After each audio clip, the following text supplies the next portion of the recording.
Okay, so thanks for clicking on the video. Let me just walk you through what we're gonna go through today. So, look, we're gonna go through a task. So, this is perfect for you if you are looking to kind of see how go-to-market engineers think behind the scenes, how they operate, or secondly, if you want someone to take care of your go-to-market project, you just see how I think and if I'm the one who would do this for you. So, this is kind of a uh, learning video and also a little pitch about myself. But still, just stick around because we'll go through how I solved this problem, which was an application project that I had to kind of fulfill. I will go through different quality things that I did, how I could have improved this thing, and also like how I'm helping myself and some little tricks about like along the way.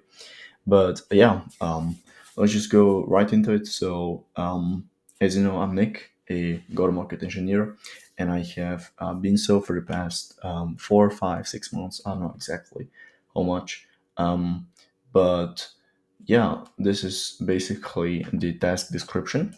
So I have transcribed it right here because there are some information that I should not leak. But yeah, I was helping basically a client that has an IPC of juice bars. So this is kind of a different one because it's not really in the B2B space. It's not really too much of an online business. It's more of a local one. That's why this is even harder and even more challenging at times to find certain data points. Um, but yeah, let me just walk you through how I'm thinking about this. So, for example, right here, the information that I had about the ICP was this. If I had not had this, I should have gone ahead and tried to find with the research, help of research of ChatGPT. That's basically how I'm researching these deep verticals that I don't know much about, but simply put, like let's just say that we have three ideal ICPs that I think will be good for this kind of offer. So offer is always kind of the first point that I use when I'm getting these kind of projects, because simply put, like company level offer, like again, there are two different levels of offers. There's a company level offer and the campaign level offer. So that's what we should differentiate between, because this is basically the positioning of the offer. This may be a lead magnet, some kind of a free resource. This could be a some way of to position the copy, and this one is the main offer, what you're helping and who you're helping. So basically, what we're trying to do here, if we don't have the ICP, is to do a bunch of these segmented campaigns based on data that we have from ChatGPT. And what I would focus on, especially if you don't know where to start, is by focusing on the pain points that these people might be experiencing. So this might be, I don't know, a VP of sales. This might be agency owner. This might be, I don't know who else. But you basically try to send some test test campaigns and test emails to them to see what kind of response they get and give. But simply said, then you find the best out of these three or five or how many you'd want to do. I would personally go for like five or something like this. But yeah, once you have the ICP, I've had it in the first place. Then the next step is to basically research the ICP very well, how the offer combines with it, the objections, pain points, desires, all of these different things and stuff. So this is not really what was given in this project. Howsoever, we have ChatGPT right here, and I just subscribed to the Plus tier. I had Claude before. I switched over a bit, but simply said, yeah, deep research.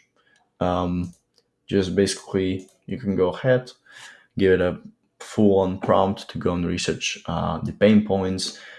We need pain points for sure because that's what we'll be talking about in the copy. And then we would need desires.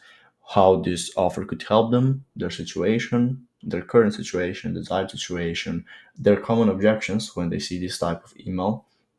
And then you just get this kind of a description or overview of this ICP, which helps you a lot finally in just crafting the copy.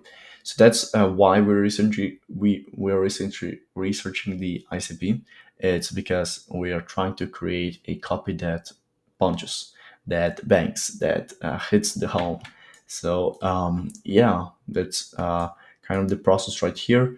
And then creating copy, I normally focus on one of these three things. So let me just kind of write this out.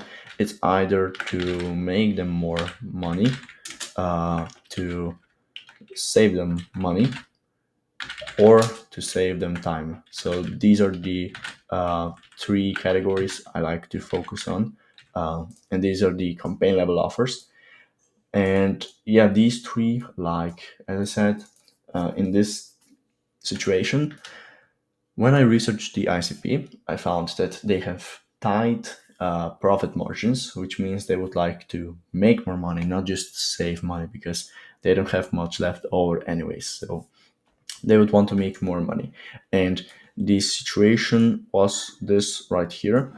I'm working with these juice bars and uh, just introducing the offer to them like, hey, I'm the protein brand, and you have these juice bars, or I don't know what you're selling these products.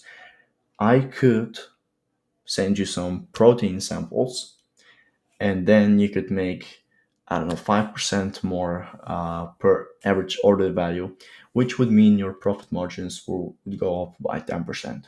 And this kind of offer is what I focused on. It's making more money. This was kind of the core thesis of it.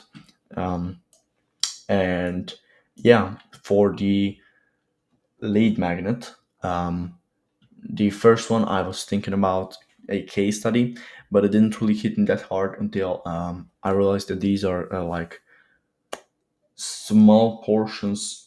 There are small portions of protein powder that what you could use is send them out as a sample. So, for example, you can send out a cold email. And this is what I actually did in Clay. I'm just gonna walk you through this. The final copy is something like, hey, so you're doing this and this. Here I actually went for the case study, which isn't the best. I've gotten feedback. The best one is actually to send out free samples, and it just sounds so much more logical. So yeah, these juice brands in the US, basically I went ahead on the Yellow Pages, scraped them with, where is it? The Instant Data Scraper, gotten them as a CSV, uploaded to Clay, went ahead and did some Clayagent filtering if they're qualified. What I could have done here, as you can see, it's a big prompt. What I could have done is just broken this down into a bunch of agents, which would make things more accurate and even a bit more efficient, I would say. So that's a bit of a feedback on myself, but as you can see, it's just a bunch of filtering when I get this list, and then finding the decision makers, which are usually found on the website, and then writing the final copy with the AI personalized line. What we could do here is also a waterfall personalization, which means that I add a bunch of these Clayagents sequentially, like in order, and if one doesn't find a specific data point, the other one is scheduled to run, and so on and so forth. So in the end, you have always some kind of personalization that you can send out. Or if not, you can have a fallback option, which is just like simple text, nothing too special, nothing too personalized. But yeah, that's basically the final situation.